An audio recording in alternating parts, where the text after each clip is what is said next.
जरांगे पाटलांना सुरुवातीला narco taste challenge करणारे धनंजय मुंडे नार्को टेस्टपासून आता दूर पळत आहेत.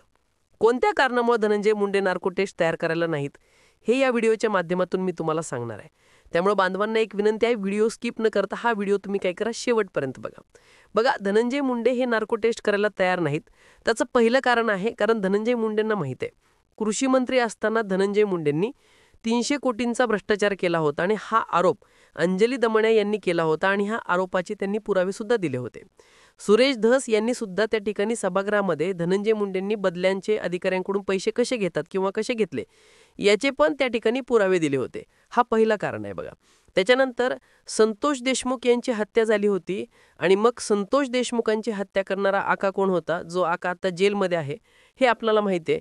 मग ह्या आकाचा आका कोण आहे हे अख्ख्या महाराष्ट्राला माहिती आहे. मग वाल्मिक कराड असतील, कृष्णा आंधळे असतील, सुदर्शन घुले असतील, हे काही गुन्हेगार आहेत, हे सध्या जेलमध्ये आहेत संतोष देशमुखांच्या खुनाच्या संदर्भात. या संतोष देशमुखांना कुणी संपवलं, त्याच्या पाठीमागं हात कोणाचा आहे हे अख्ख्या महाराष्ट्राला माहिती आहे. म्हणजे संतोष देशमुखांपासून महादेव मुंडेंची हत्या कुणी घडून आणली, त्याच्या पाठीमागं कोणाचा हात आहे हे सर्वांना माहिती आहे. त्याच्यानंतर परळीची राख कुणी केली याच्या संदर्भात त्या ठिकाणी जी काही दहशत आहे ह्याच्या पाठीमागं हात कोणाचा आहे हे अख्ख्या महाराष्ट्राला माहिती आहे.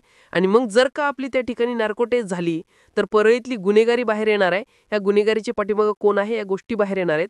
परळीमध्ये आत्तापर्यंत जो काही भ्रष्टाचार झालाय तो भ्रष्टाचार आता बाहेर येणार आहे.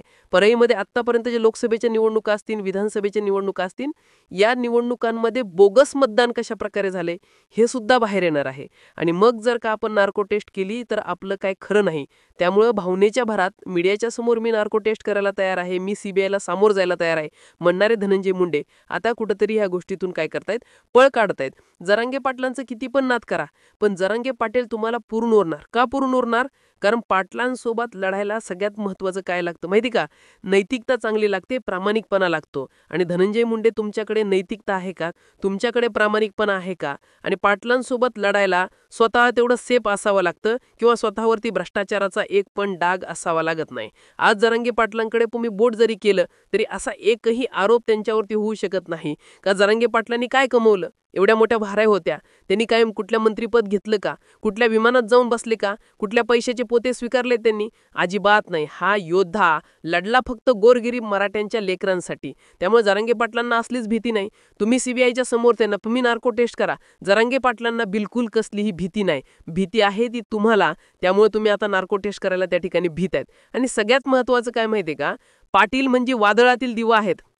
या दिव्याला तुम्ही विझवायचा प्रयत्न करू नका, कारण हा दिवा असा आहे, हा दिवा विझू शकत नाही. कारण हा दिवा हा फक्त या दिव्याची जी वात आहे ना, या वातीला जे प्रेम दिले, या वातीला जे काही कुणी तेल घातले ना, हे कोट्यावधी मराठ्यांनी तेल घातलेलं आहे. कोट्यावधी मराठे या वातीची ताकद आहे. त्यामुळे ही वात विझणार नाही, हा दिवा विझणार नाही. कारण हा दिवा हा फक्त या दिव्याची जी वात आहे ना, या वातीला जे प्रेम दिले, या वातीला जे काही कुणी तेल घातले ना, हे कोट्यावधी मराठ्यांनी तेल घातलेलं आहे. कोट्यावधी मराठे हे वातीची ताकद आहे. त्यामुळे ही वात विझणार नाही, हा दिवा विझणार नाही. कारण हा दिवा गोरगरीब मराठ्यांच्या घरातल्या लेकरांनी पेटवलेला दिवा आहे. आणि दिवा त्यांचाच विझगो असतो ज्यांचे काळे कारनामे असतात, ज्यांच्या मनामध्ये खोट असते, ज्यांनी आतापर्यंत भ्रष्टाचार केलेला असतो, अशा लोकांचा दिवा विझणार आहे. त्यामुळे तुम्हाला माहिती आहे तुम्ही काय केले होते त्यामुळे जरांगे पाटलांचा दिवा कधीही विझू शकत नाही. आणि मग या अशा गोष्टींचा जर आपण प्रामुख्याने विचार केला तर या सगळ्या गोष्टींचा प्रामुख्याने विचार केल्यामुळं त्या ठिकाणी धनंजय मुंडे हे त्या ठिकाणी नार्को टेस्ट करायला घाबरत आहेत. धनंजय मुंडे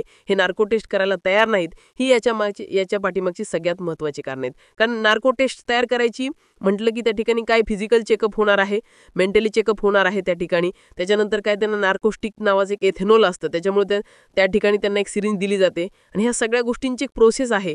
आणि ही प्रोसेस करायला आता धनंजय मुंडे त्या ठिकाणी समोर यायला तयार नाहीत. हे याच्या पुढचं सगळ्यात मोठं वास्तव आहे. म्हणजे मीडियाच्या समोर सुरुवातीला धनंजय मुंडे म्हटले नार्को टेस्ट होऊन जाऊ द्या, दूध का दूध पाणी का पाणी बाहेर येईल, सीबीआयला मी सामोर जायला तयार आहे. पण आता मात्र धनंजय मुंडे ह्याच्यावरती बोलायला शब्द पण तयार नाहीत. का तयार नाहीत?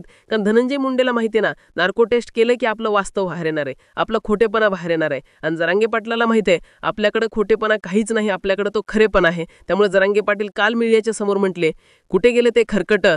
म्हणजे हा शब्द पण जरांगे पाटलांनी त्या ठिकाणी वापरला. चला मी आहे तयार, 24 तासात मला कधी घेऊन जावा, मी नार्को टेस्ट करायला तयार आहे. जरांगे पाटलांनी पोलिसांना पण एक पत्र दिलं होतं की त्या ठिकाणी मी नार्को टेस्ट करायला तयार आहे, मला कधीही त्या ठिकाणी 24 तासामध्ये माझी नार्को टेस्ट कधी तयार करावी. तर स्पष्टपणे ना, कारण त्या माणसाकडे काय लपवण्यासारखं काय नाहीच हो, जरांगे पाटलांकडे काय लपवण्यासारखं, त्यामुळे ते नार्को टेस्ट करायला तयार आहेत. प्रश्न आहे फक्त धनंजय मुंडेंचा.